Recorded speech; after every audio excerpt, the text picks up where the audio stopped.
of flesh and blood. And welcome to Tell Me Your Story, New Paradigms for a New World. I'm Richard Dugan, your host, and it is always a pleasure to come your way, bringing you these programs where we are giving you choices and knowledge of those choices to help make your dreams come true. And I'll tell you the whens and the wheres and the why fors and all of that stuff that I normally take about a minute and a half to 2 minutes to tell you, but I'll be sprinkling that throughout the program because I want to jump right into our program with our very special guest. She's a keynote speaker, a transformation coach, filmmaker. She's made a film called When Sparks Ignite, as well as a book and the Sparks series. She's the host of The Sparks with Stephanie James. Stephanie, welcome to our program. We're sure glad to have you with us. Thank you, Richard. So great to be here with you. We had a very interesting conversation a few weeks back when we were setting this interview up, and I was just jazzed about having this opportunity. And it tends to fall, I have to say, at a really an opportune time, at least in my life, because part of this has to do with how we relate to one another, how we relate to family, friends, relatives, acquaintances on the job, on the street, and so forth and so on. And you've made this wonderful film that I find I have tried to sit down and ignore everything else and watch the whole thing. And it's like, okay, 5 minutes here and 5 minutes there. I'm not finished with it yet, but I get the point. So now it's important for you to share with us what is the point of this movie, which I am guessing is, of course, having to do with this whole aspect of When Sparks Ignite in the Sparks series. Yeah, thank you, Richard. You know, I'm often asked, what is the spark? And for me, that's our essence. That's the part of us that water cannot wet or drench or put out.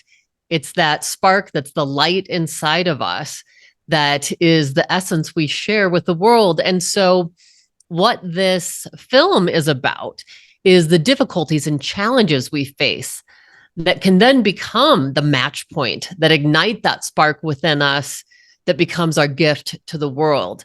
And so there's a theme throughout that film, which is your healing matters.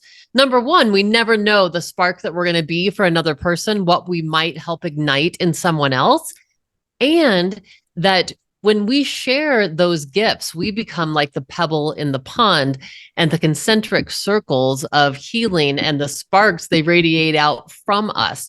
Mm-hmm. So each one of us, you know, that's the gift as we do our own work to heal, to become the best version of ourselves, then that's the gift we give to the world. Well, I know a man who epitomizes that, or I should say epitomized that, not only in my eyes, but in the eyes of just about everybody who knew him.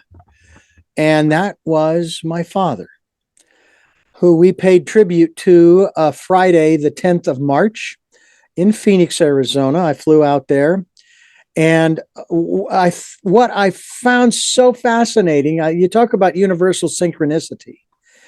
Every single one of us siblings who spoke said basically the same thing that addressed my father's concern over the fact he did not feel that he had any influence or very little influence in our upbringing, when in fact every one of us, in our own words, basically said, we wouldn't be the people we are if it weren't for you. Now, because this was a memorial for him, this wasn't about ignoring my mother, because obviously we acknowledge her as well, but in this context.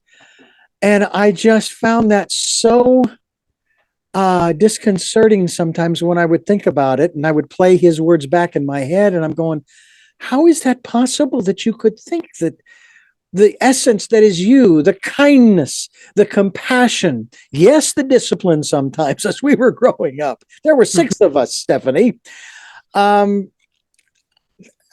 don't know how a human being can live their entire life and feel like they didn't make a difference. Mm-hmm. Now, I am guessing that in this movie, this film that I saw, the documentary,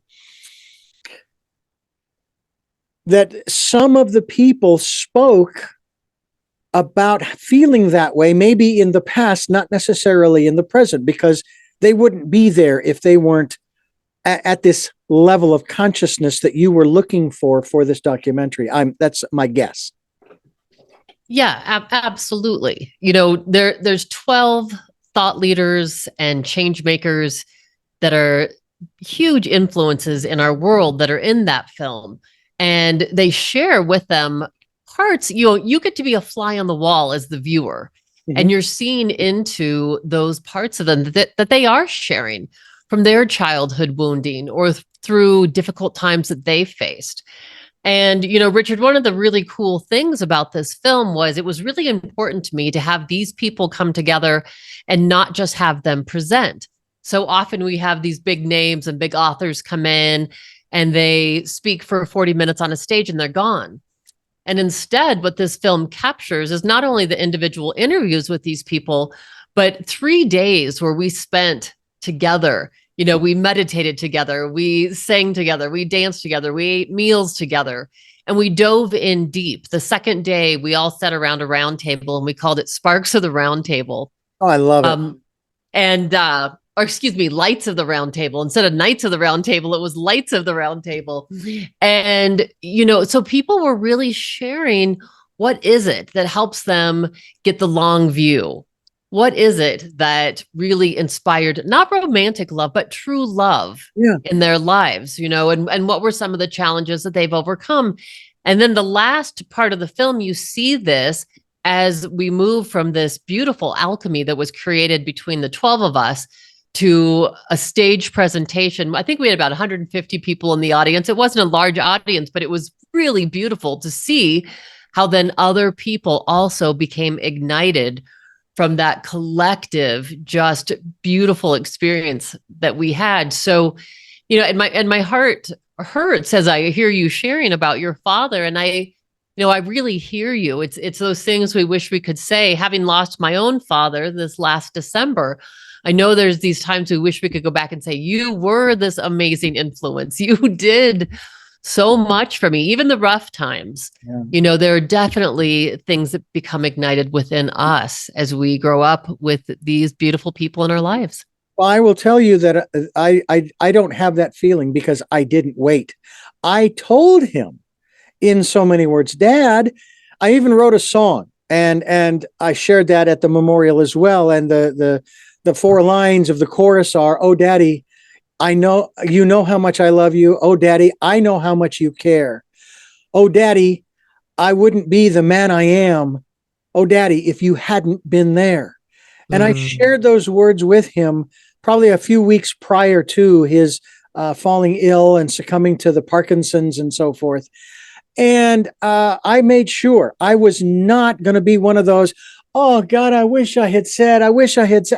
No, I'm not going to do that.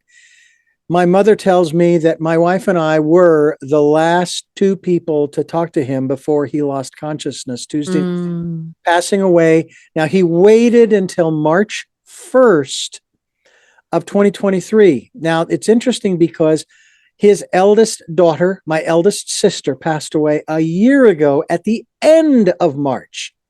Do you want to talk about the synchronicity? 3/1, March 1st, 3/1. He was born in 1931 on the 13th.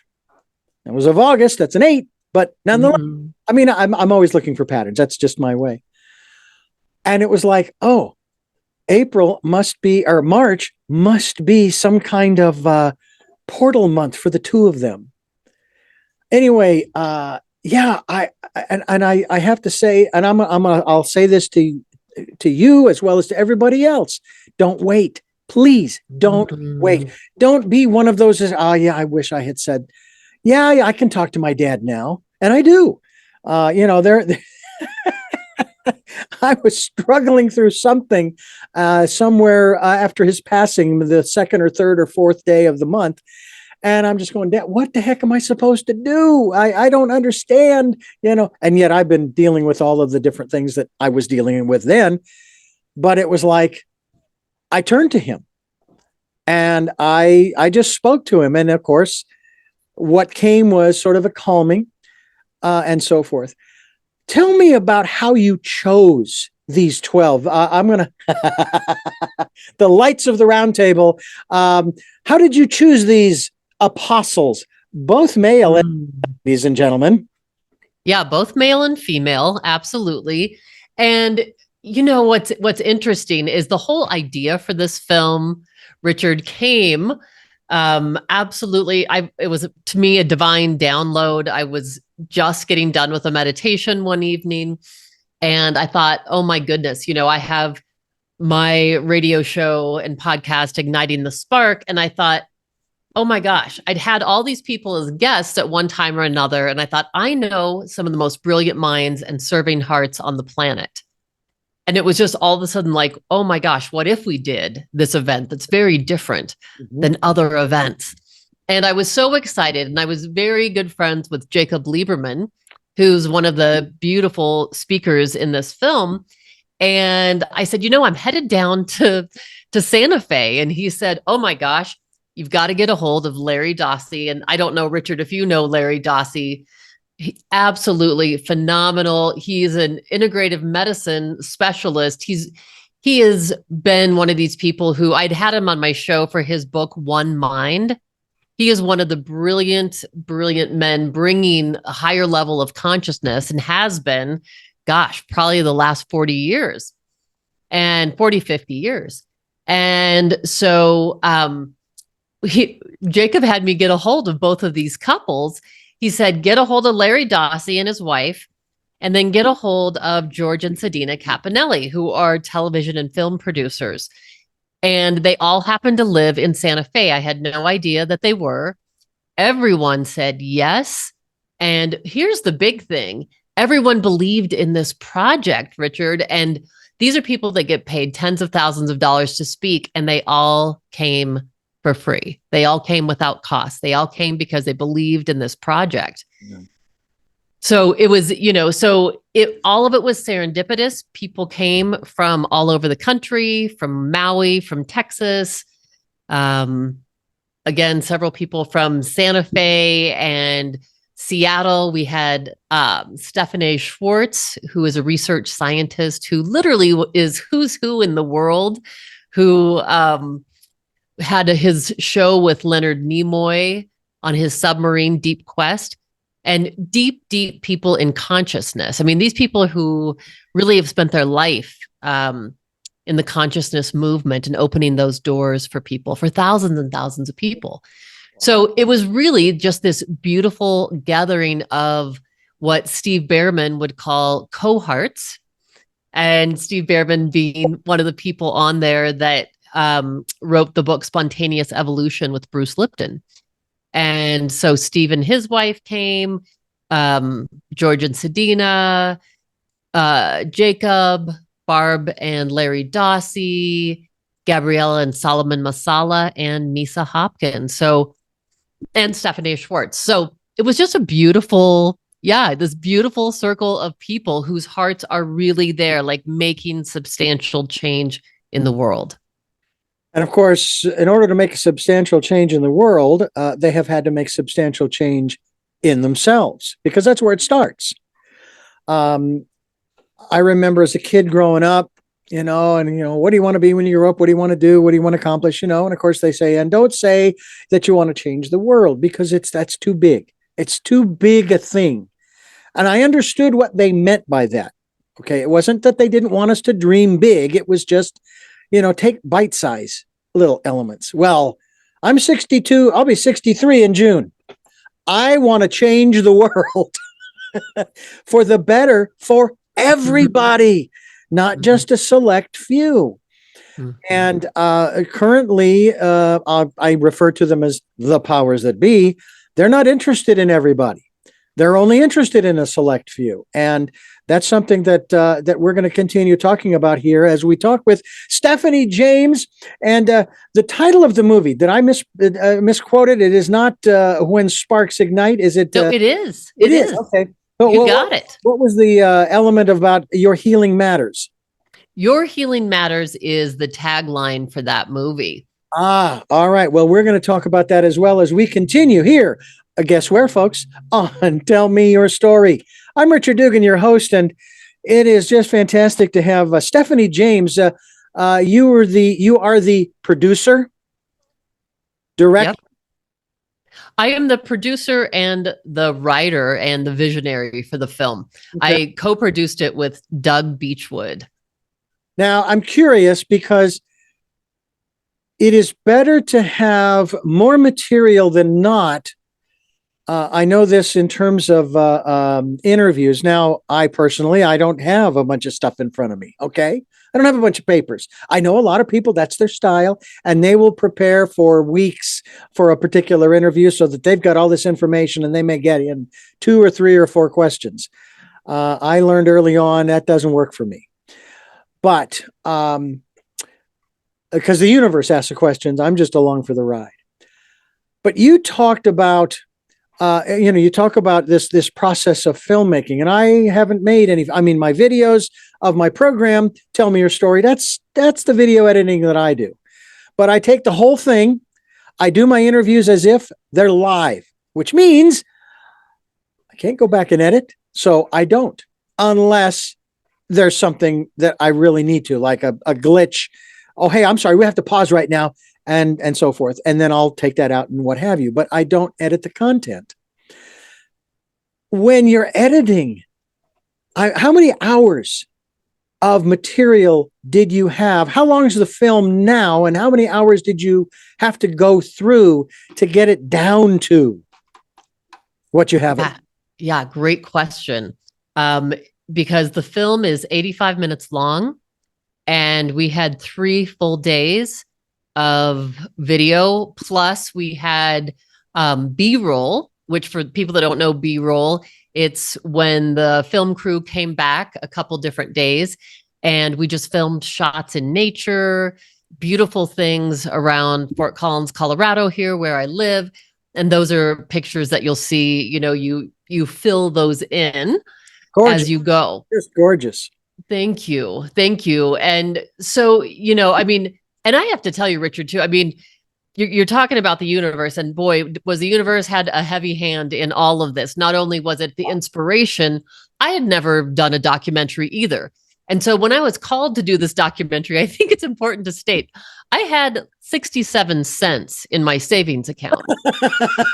I did not have money to do this film or hire a crew. And it was like all of these people, as I said, just believed in this project. So it was really miracle after miracle.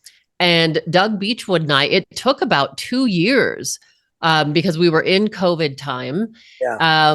And so we would meet several times a week, sometimes 3 hours at a sit, and have everything on a Zoom call. We had the whole editing board up on a Zoom call on the share screen. And it was like, and I was just talking to my other film partner, Anna Dara, because we just shot Becoming Fierce this summer, which is my second book that's out. And we have a new series coming out, Becoming Fierce. But she and I were just kind of laughing about this today because it's like, you have days and days and days of transcript. And that's what happened. I mean, Doug Beechwood gave me a black box with a film and then 3 days of transcript. And literally, again, it was just downloaded. I don't know how to write a film. I didn't know how to put it together, but it wrote itself. And really, I feel like there's really a powerful and inspirational, hopeful message in that film for everyone, because every single person is one of those essential threads. They're a golden thread in the fabric of humanity. And so we need every person. Stephanie James is my guest.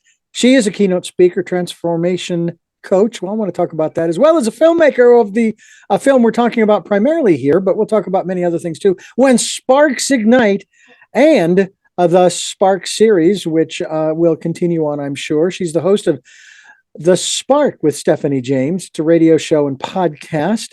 Mind, Body, Spirit FM. That's pretty neat. Author of The Spark, Igniting Your Best Life, and Becoming Fierce. Website.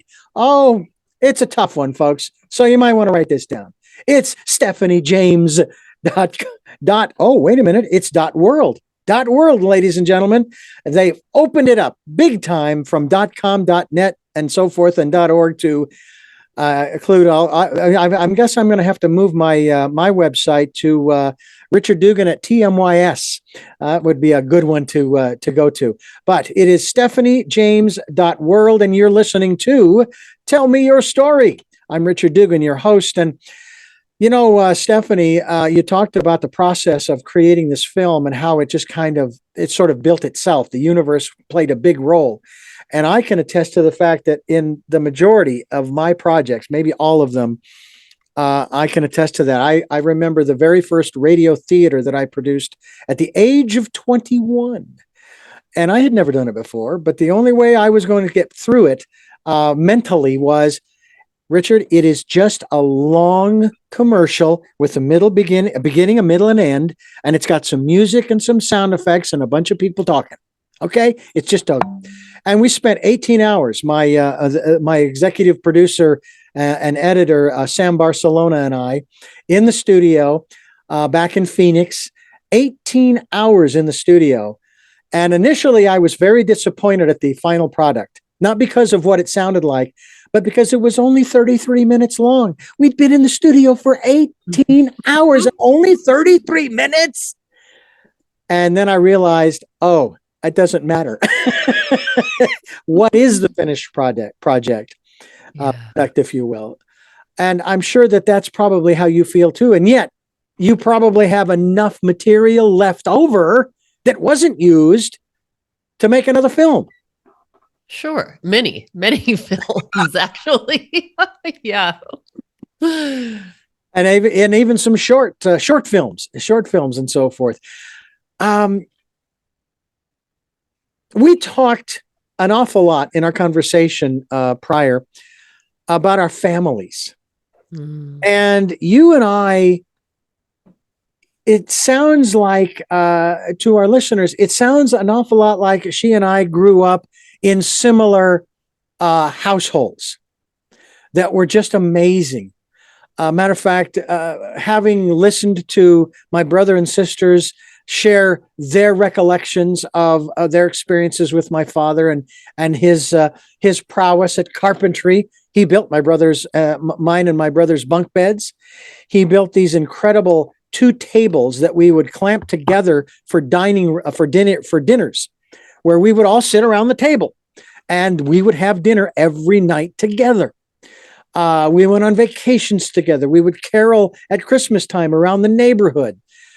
And we were there and are still there for each other, and so on and so forth. And our talents, it's amazing the talents that have been coming out of my siblings. It's just incredible. Tell me a little bit about your family, your background. Do we put it under the category of Norman Rockwell-ish? Well, and I don't know if you remember from our conversation, I think it was like that for 13 years. Mm-hmm. I share this in my book, Becoming Fierce. And I think it's really important to share with the audience because none of us get through life unscathed. True. And I did have one of those golden childhoods where we had Sunday dinner at my grandmother's house every Sunday. Really close, tons of cousins, aunts and uncles. A lot of people lived close in town. So I had this really beautiful childhood where my family, my parents were very involved. I did all the sports, all the dance, all the, played 3 different instruments. I felt like I was always up on stage and I always had my parents there watching. And, I really was a daddy's girl. I was one of these little girls who I followed my dad everywhere. So if he was outside raking the yard, I'd be there with a little bag, helping him, shovel in the leaves. And if he was working on his workbench, he'd have a board for me and nails. So I could just hammer nails in the board just so I could sit beside him, and even so much so that in the morning when he would shave, I can remember being about 6 years old and I would sit on this sink counter and he'd put the shaving cream on my face too. And I'd use this little plastic toothbrush holder to shave my face. And, I say this because it's important because this really golden childhood changed in a moment, literally in one evening. Because, my parents never fought in front of me. And so I had no idea, none of us knew anything was going on. And one night, my brother and I are awoken to the sound of screeching tires going out of the driveway.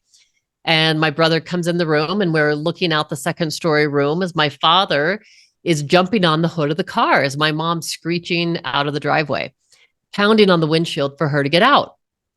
Little did we know that my dad had waited till we all went to bed to tell my mother that he did not say he was having an affair at the time. He was having an affair, but that he was in love with another woman and wanted a divorce.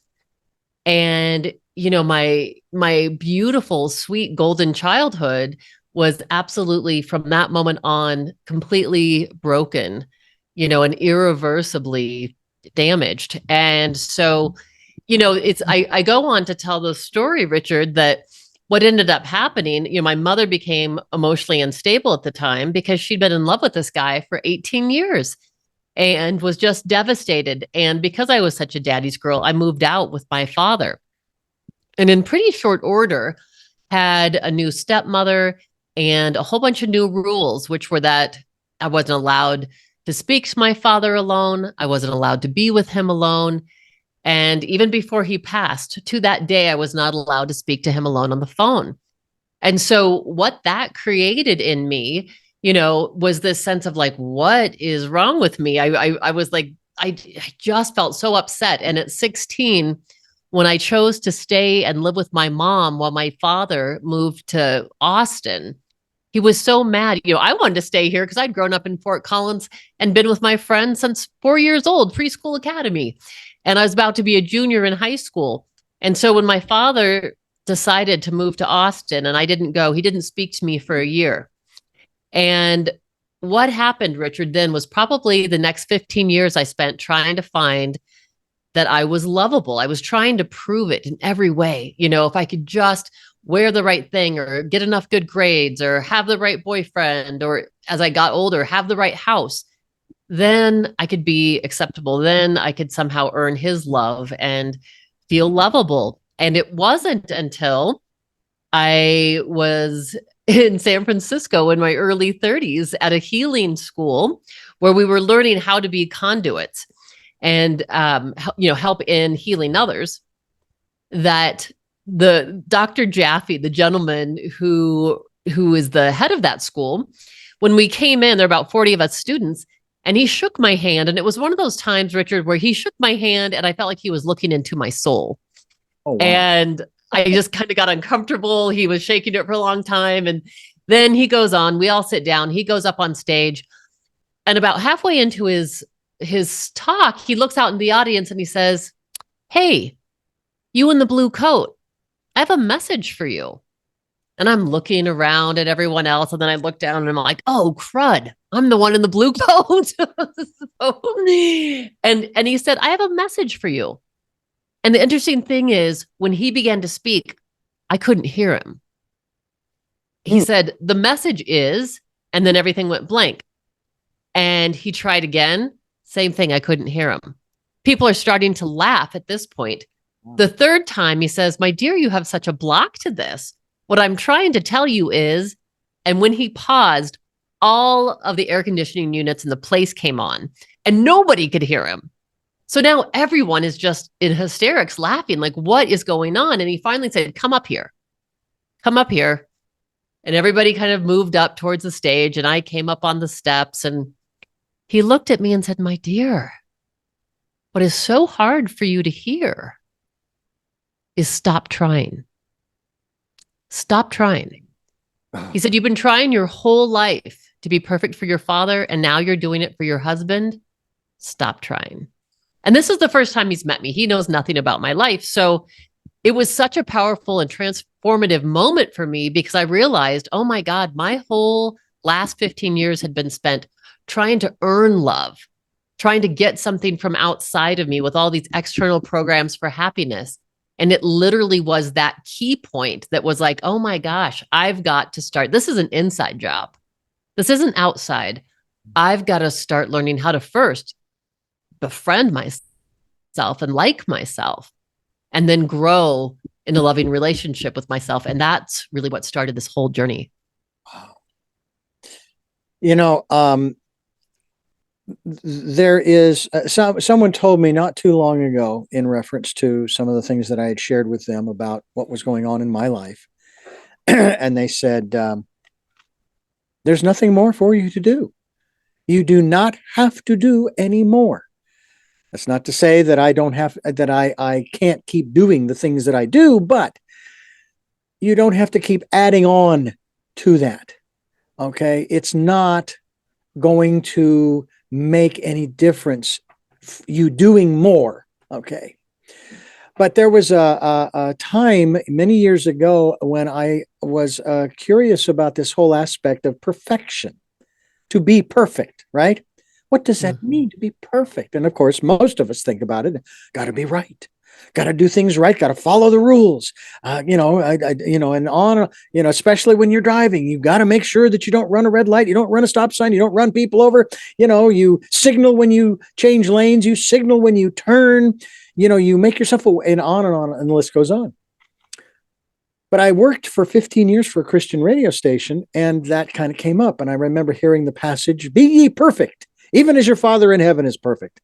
Now, that may go on from there, but I thought, well, what does that mean, to be perfect as your Father in heaven is perfect? And I kind of tied it to a couple of Old Testament passages, and I think it was from Psalms, where it says, "I am that I am." And that's when it hit me. That's perfection. Just to be who you are. Talk to us about this. I love coming up with the phrases. Talk to me about this ecumenical conclave you held and filmed. And if that was ever discussed, I think that there was a part in there about that, but maybe it didn't make it. Maybe it was on the cutting room floor, metaphorically speaking. In terms of the group's perception or individual perceptions of what that means. Yeah, I think you'll see that in the film. I definitely think you see that. I don't want to give anything away. Right. And I want to say there were definitely people sharing some messages that they received in childhood. And some of those were around not being enough or having to do things perfectly. And if I can't do it perfectly, then I'm a failure. And how that almost turned people's careers where they were just going to quit. They were going to quit what they were doing. And they were, one PhD wasn't enough. They had to get two. I mean, you definitely hear some of that theme. And that's what's so beautiful about this film. People are so just raw and real. These very polished speakers, you really get to see, like I said, you get to be a fly on the wall and see under the curtain, and to hear some of these stories about how one person might have felt like they were judged by the color of their skin and what happened as a result of that, how that affected them and how they showed up in the world, or how someone was trying to become a sculptor, really learning from a very famous sculptor and how to find the beauty that's in each piece by finding the beauty with what's inside of him. So I think those are some universal messages we all struggle with. And that's why I find this is so important to share this, because, as I'm also a psychotherapist, and I have a private practice that I've had for 17 years, over 17 years now. And I think those are some of the universal things I hear. People show up and say, I don't feel good enough, no matter if they're, I have one person back in the day who is a world-renowned brain surgeon. I have people that have worked for the Attorney General's office. And then I have people that are firemen, and I have people that work for the train station. I think I've just had such a beautiful slice of life walk through that door in the last 17 years. And the messages, no matter how beautiful their childhood was, somewhere we pick up this not good enough. Yeah. And so it's really helping people to find that within them that is already, like when I talk about the essence, that's the part, Richard, when you talk about that's the perfection. right? That's that light within us. And some people call it spirit, some people call it God seed, whatever you call it, that is the part of us that as we return there, Yeah. and I really feel like that's why it's an inward journey, and we're no longer trying to get our validation or our needs met externally, that we can start really transforming our lives. Yeah. It is to me an incredible opportunity for each of us if we will but open ourselves up to it. We're talking with Stephanie James, and we are talking here on Tell Me Your Story. I'm Richard Dugan, your host, and I love what we're talking about right now in that respect to the essence of who we are and to the perfection of who we are. And it's not what we do. I love what I do. I jokingly say that they're going to have to pull my cold, dead carcass off the console, because I hope nobody ever has to do that. But I love what I do, specifically this. Also, this is my therapy. And I like it how my therapists come to my therapy and share what they have to offer. I have shared maybe to my siblings and mother's consternation. I have shared maybe a little too early my feelings about what happened when my sister passed. It was actually 1/2 hour after I got the call, and I had an interview scheduled, and I'm doing the interview. As they say, the show must go on, and and there's nothing I can do at this moment to change any of what has happened. And that's the other thing too, is my wife was encouraging me, you need to fly out so you can be with your dad, and so forth. And I said, my being there isn't going to change anything. Plus the fact, as I said earlier, and it isn't that I wouldn't have liked to, but we had already said everything that we needed to say to each other. I was fully comfortable and confident in that. And of course, then he passes, and I tell my mother, you tell me when I need to be there, and she's, well, okay, it could be a few weeks, and that's fine. And then I made the trip. And then I had this experience of the Planes, Trains, and Automobiles movie where I missed my flight to Phoenix by 3 minutes, and I had to wait 3 hours for the next one. And I was put on it, and off I went. And that was fine. But sometimes I wonder, Stephanie, if our intellect causes us, and maybe it's more our emotions, cause us to press the issue sometimes, where we think that we need to do, or we think that we need to be a particular place, or we need to be a particular person.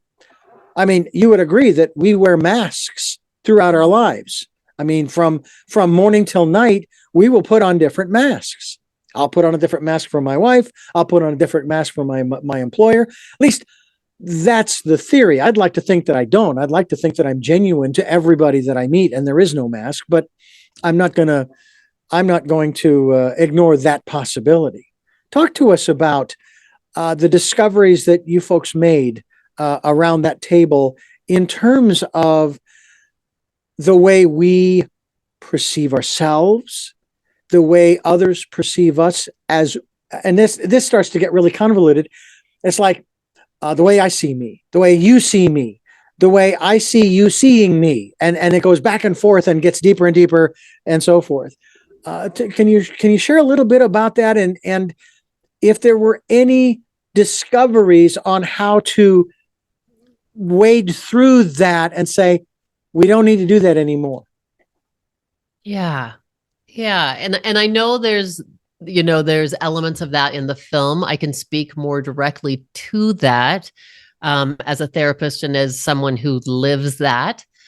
Because, I've always liked the, I don't know if it's an analogy, but it's, in Sufism, Sufis would talk about lifting the veils to discover the truth. And I really like that analogy of lifting the veils, because sometimes I think it's just the veils that we have over truly seeing ourselves really clearly.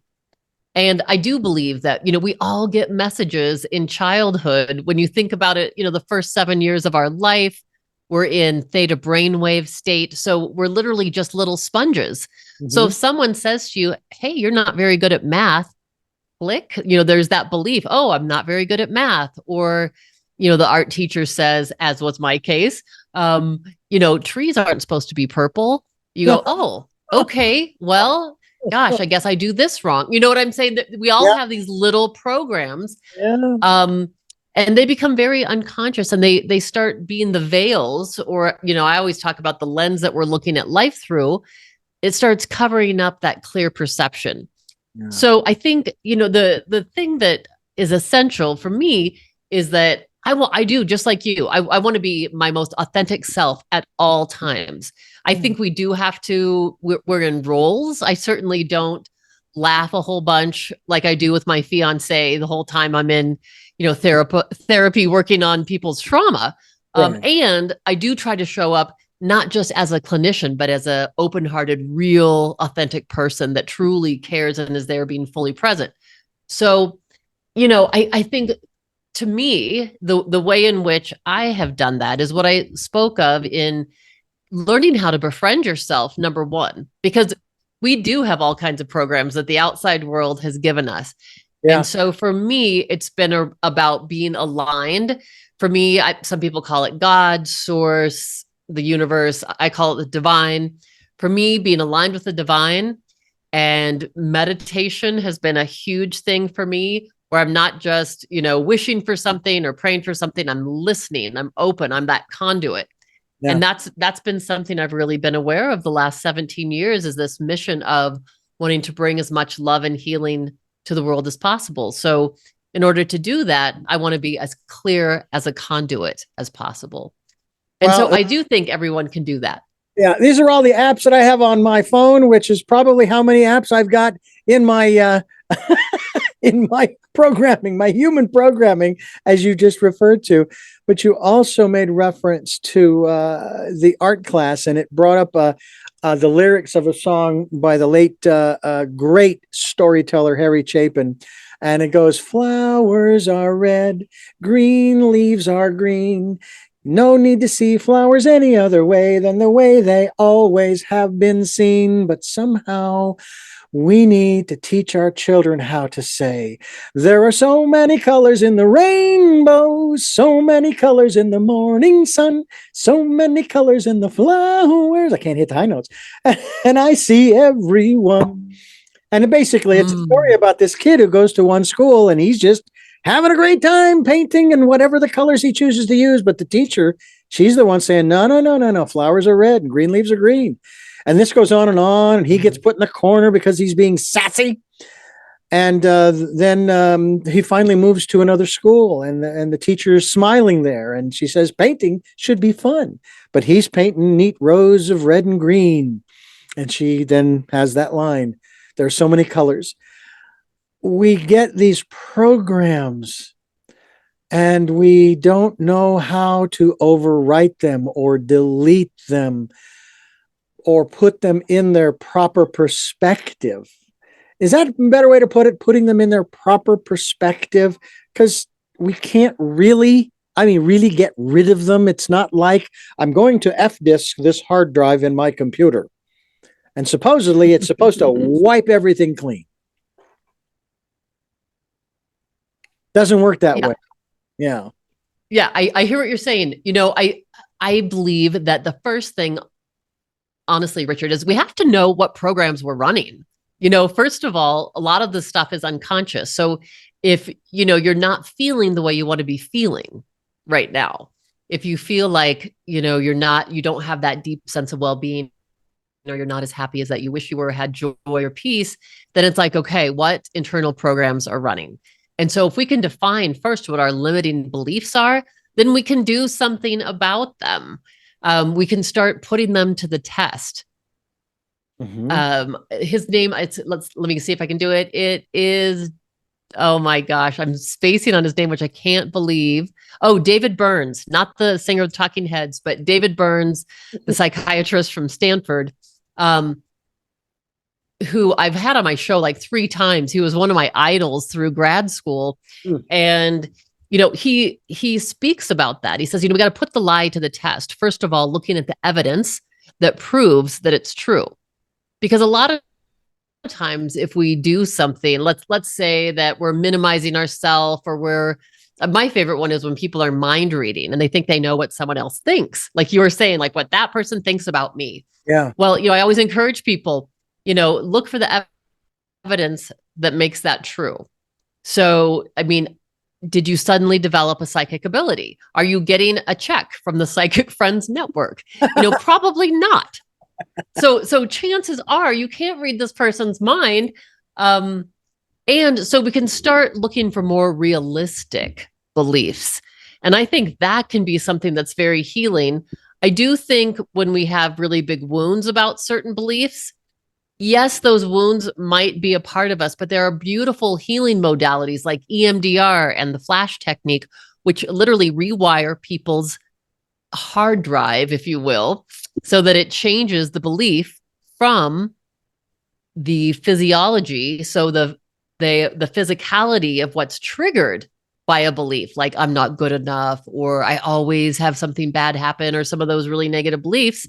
Those modalities can really change that for people. So I've seen phenomenal growth where people can rewire those old scripts and debunk the false narratives. Mm. Well, I, as I said earlier, working for a religious radio station back in the 80s and early 90s, it took me 5 years to release myself from the belief in the devil and hell. Now, that's not possible because they're real. I said, well, now hold on a second, because if God, as John 3:16 says, if God so loved that God so loved the world that he gave his only begotten son, etc., et al., is God unconditional love? Well, I'd like to think so, which means it doesn't matter. It does not matter. And if you choose, and I don't want to be disrespectful to anybody. This is just for me. I have to preface that, Stephanie, by saying this is for me. If that philosophy, that particular story is true, then God is an extortionist, because he's saying you either do this or else. That is not unconditional love. And then, of course, when you read in I can't remember if it's 1st or 2nd Corinthians about what love is, nowhere in that passage and description of love does it say, except when there are conditions laid. It doesn't say that. And so when we begin that process of trying to love ourselves at an appropriate level, in an appropriate way, because there are those who we call them narcissists, we call them psychopaths. Okay. Although I did an interview with someone and we talked about psychopaths, and he says, don't discount psychopaths 100% here, because we can learn from them. Because remember, we may not like what they're doing, but they do get things done. Now, do the ends justify the means? I don't think so, but that's just me. So I think that's one of those programs that we've had for years, for decades, for centuries, maybe. And that we're starting to break away from that and say, that doesn't make any sense logically. And if God made me, it also says that we are to sit and reason together. How do you do that? What tool do you use to reason? The brain, the God-given brain, the universe-given brain, if you will, the divine-given brain, however you want to phrase it, to process these things. And what happened with me in this station was, when I would ask questions, the answers made no sense to me. And I would even say, if you would like to emblazon a big old H on my forehead for heretic, I will wear it proudly, because what you're telling me doesn't make sense. And I think that's why a lot of people, they say, I'm spiritual, but I'm not religious. because they're just not buying those stories. I even used to say about the end times and all that stuff from Revelation. I was only there for 15 years, but I was bored with the story. I said, "Is there anything I can do to help move this along so we can generate a new story, please?" And that's what you've done with this movie. You have helped us to write a new story, and this being the program, Tell Me Your Story. Does the new story start out once upon a time and end with and they all lived happily ever after? The news story is I've gathered wisdom from my past. This is what I've learned, and I continue to grow. I keep growing forever after. There's no end point here. I think we are on this beautiful journey, and that we get to fall down once in a while. I think that's really important too. That getting it quote unquote all figured out. There's never that arrival point. We continue to be works in progress, and to allow that to be a beautiful part of what being alive is. Being alive doesn't mean doing it perfect. It means being aligned with our hearts. And I would say, when you were talking about our thoughts, we know that sometimes thoughts are just thoughts. Sometimes thoughts are not the truth. Sometimes it is that preconditioned thinking. So we have to move to a deeper place, which is our hearts. Yeah. And they say, we have a brain in our head, in our heart, and in our gut. So bringing that into alignment, really being in our bodies, behind our own eyes, and then sharing those truths with one another. I think, we've had all these different movements, Richard, over the last several years. And I think we're coming to a true we movement, which is more of a conscious movement where we realize we are interdependent beings. Yes. We need one another. And that's a healthy way to be. And so to me, the story is unending. This is the never ending story. And you get to continue to get rid of the false narrative and rewrite the chapters, and then discover what lies in wait, and be excited and curious about what is this next chapter going to look like. Because now that I've gleaned this wisdom, I'm going to write something that's absolutely beautiful. Well, my sojourn to Phoenix was like that. I wasn't worried about getting there. Even then, this was even before I missed my first flight. Because every time I travel, whether it's short, like maybe I'll take a walk here in Santa Barbara, or I'll get in the truck and I'll go someplace to the store or whatever, or I'll take a train, whatever it is. I have this sense that either I'm going to have some alone time that I can ponder things that have happened, or I'm going to sit next to somebody or come across somebody that I'm going to meet that is going to share something with me and I with them that is just going to enhance the journey. Whereas my brother, apparently, if that were to happen to him, he would sit there and fuss and fume and worry and waste his energy on that. And again, we all have choices that we're here to make. And if that's the choice that he wants to make, then I say more power to him. But unfortunately, that's not mine. And I try to share that with everybody, including my wife. She's not quite the glass is half full kind of gal. Although I question sometimes, Stephanie, half full or half empty, what's in the glass? What is that? I've often wondered and pondered, thinking, maybe I'd write a little something about, okay, it doesn't matter what your glass, whether it's half full or half empty, what is it half full or empty of? And I'd like to think, in my case and yours, happiness.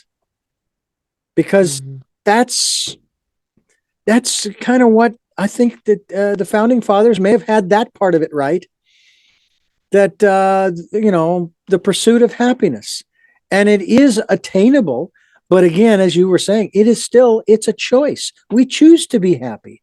or sad or loving or angry or whatever the emotion is. Talk to us about the learning, the choice to feel the way one wants to feel. Yeah, I think that because my background is in cognitive behavioral therapy, I had such a huge pull around this little triangle that says the top of the triangle says thought, and then to the right it says feel, and then the other side of the triangle says act. So that basically means our thoughts affect our feelings, affect how we act, and then we get this feedback from the world that continues to perpetuate that cycle. And so I think that just like if you're looking up at the sky, thoughts and feelings are clouds that can just come up in our sky.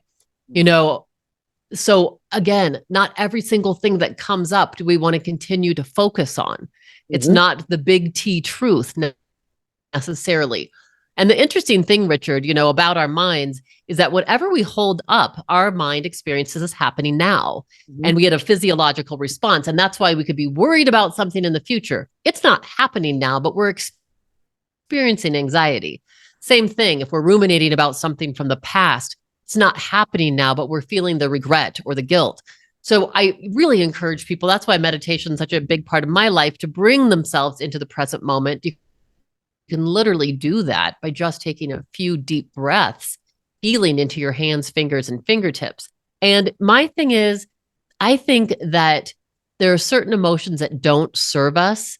They serve us at a primal level, like to get a little bit anxious. It might give us some energy. We know that when we first wake up, we have more cortisol. So that might boost us out of bed, or it might motivate us to study harder on the test. And yet some of these emotions don't serve us. So it's not about not having emotions and saying, "Oh my gosh, I'm feeling sad. I don't want that emotion." Because if we do that, what we're doing is pushing that emotion down, like pushing a beach ball under the water. It's not healthy for us. It's not good. What is better is to acknowledge what we're feeling, breathe into it, experience it just as a sensation. Quit telling the story about it. If we get too in our heads, anxiety, when research subjects were stimulated to have anxiety, it lit up in their brain for 90 seconds. Yeah. When it was longer than that, it's because they were telling a story about that. Oh, that reminded me of when I was afraid, blah, blah, blah, blah, blah. So I think it's really important that when we acknowledge that we're feeling a certain way, just to breathe into it, just to be with it. Tara Brach has a beautiful acronym called RAIN, and it's recognize, allow, investigate, and then natural presence. And really what that means is we recognize what we're feeling. We actually allow it by breathing into it. Investigate means a gentle investigation into how I'm feeling. And then when we return to natural presence, what we can do is I like to think of it, Richard, like a radio station, that if what we're noticing is like, wow, I'm in a really bad mood right now, and I notice I'm thinking these thoughts, it's okay to notice it and not want to stay there. It's like, oh, this makes my chest feel tight, my throat feel tight. I liken it to like screamo music on the radio station, which I am not a fan of. And so I don't want to tune into that frequency. If that's what I'm noticing, I can change the channel. Yes. I can turn the dial. I can take the deep breaths. I can bring myself to the present moment. And then it's like turning the radio station to something I really enjoy. So I'm going to bring myself into a place of more peace, more calm, and more centeredness right here and right now.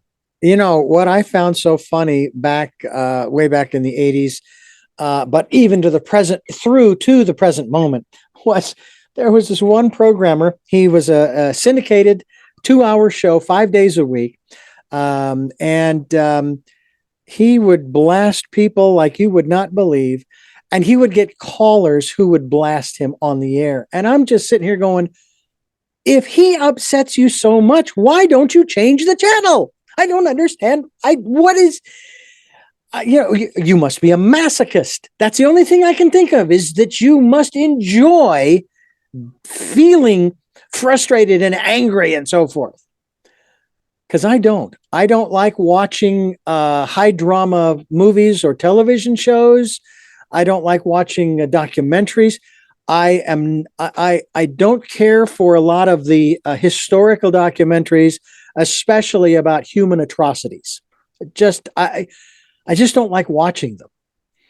I'm with you. What I watch and or listen to before I go to sleep at night, I will either go to Hulu and I will watch Family Guy, which, first of all, I know as a cartoon, it is stupid. And that's the point, that it's stupid. And it's funny.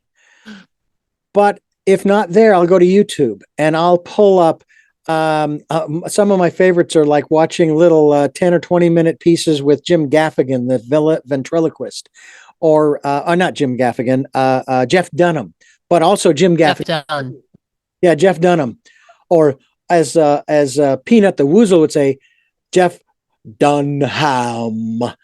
I mean, it is. I love the laughing, and sometimes we're watching the TV. My wife is watching a program, and I'm listening in my earbud to whatever it is, and I want to laugh out loud, but I have to keep it to myself. Otherwise, I have to explain to her what it is I'm laughing about, and having to explain it kind of ruins it a little bit. You know what I mean? But she recognizes that, yeah, I'm going to be watching videos that make me laugh. Or even instructional stuff. I've seen some really cool construction techniques that I'm thinking, boy, that would be kind of neat. I know there's a project around here that I could do and incorporate that one. I have a book myself. It's not published yet, called Choices, 7 Steps to Life. And one of those is the first choice. The first step of the 5 is to make a choice. But then the next several are, and the one in particular is match your personal input to your choice. Now, I want to be happy. So my personal input, first of all, interviews such as this, Family Guy, The Simpsons, American Dad, Warner Brothers cartoons with Bugs Bunny, Rocky and Bullwinkle, some of these others. And so forth and so on. And the comedians, Stephen Wright is just, I love this one.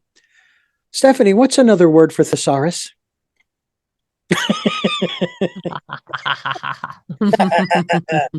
I just, that's what I like to listen to or what have you before I go to sleep. It sort of cleanses my mental palate. What do you do? What do you do? What lifts you up? What energizes you? And I wish I'd had a chance to ask my father this question, but I'm waiting for some time to go by to ask my mother. What gets you out of bed every morning? It's interesting you said that. And the very first thing that came to me, honestly, was love. I feel like I am one of the most blessed people in the world. I have an amazing fiance and partner, and we have 2 gorgeous dogs. And I, like you, I love my job. I love what I do. I have, so many different facets, like working on the new Becoming Fierce series, writing, doing, my private practice. And honestly, and I have such an amazing family. I've got 2 gorgeous daughters and 2 grandsons and 2 son-in-laws. I feel that every day is truly a gift. And when I get up in the morning, one of the first things I do is go outside. And I literally put my feet on the ground and look up at the sky. And whether it's snowy here in Colorado or a beautiful sunny morning like this morning, and just breathe in the sky and listen to the birds, just to have that moment of being grounded and being in gratitude for it all. That is one of the things that absolutely lights me up. I'm such a people person, so I feel really blessed and fortunate I get, to have experiences like this with you. And, that's what brings me joy. And so, yeah, I feel like being able to share love, to be loved, to exude love. Those are the things that I want to do. And through all my mediums, that's what I want to help people to do, is find that within themselves, and that's why the spark actually came to me in the middle of the night. It was in a dream. and, igniting your best life. That was that same dream saying, that's what I want to help do, because that's what gives my life meaning. Well, first of all, I can tell you that all those people that you have listed are very lucky, very fortunate to have you in their lives. And as am I, because you are in my life now, and in this context as well. And I hope that we get a chance to continue this. But I have one final question in the context of the interview that I want to ask you, and that's in reference to our intuition, that still small voice we promote on this program, have been since September of 2019. Started out promoting the year of perfect vision, 2020.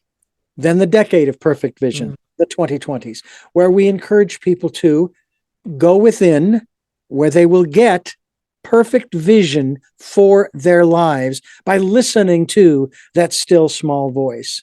What role does that inner life and that voice play in your life? That is the biggest factor in my life, I would have to say. It is the defining factor. I definitely make time in my life daily. And I guess I should have said the very first thing I do before I get out of bed is I have one hand on my chest, one on my stomach, and I'm literally just surrendering to that, to whether it's the universe or the divine, and listening to that still small voice that guides my day and has literally brought me all of this, every single element of this. Even in writing my book, Becoming Fierce, I just showed up at the keyboard, and I feel like that still small voice is what spoke through me. I just had to show up. The book wrote itself. Yeah. So, I feel like, Richard, that's the essential part of the essential path for each one of us, because we all do have that still small voice, and it whispers to us and it speaks to us in dreams, and we just have to tune in. That's the key right there, tuning in. I used to say seriously, but now jokingly, if you are going to go within and listen to that still small voice, but not follow the promptings, then why bother listening? Yeah. I've often said too that the still small voice will never, ever put you in harm's way. It might challenge you. I've had those experiences where it's challenged me.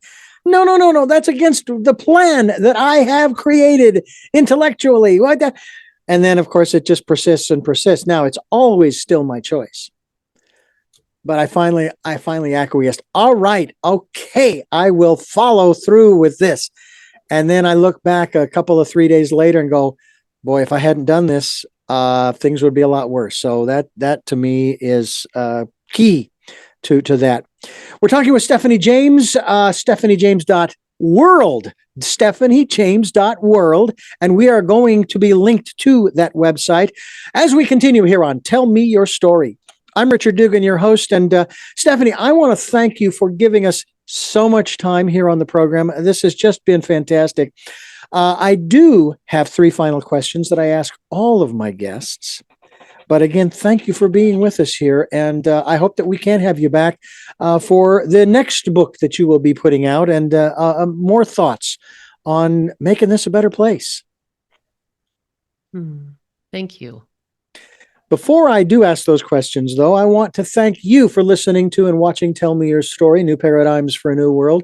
We are giving you choices and knowledge of those choices to help make your dreams come true. Sundays at 7 a.m. and 7 p.m., Monday mornings at 1 a.m., and we are on Wednesdays at 9 a.m. That's a special edition of Tell Me Your Story. We're streaming live at those times at richarddugan.com.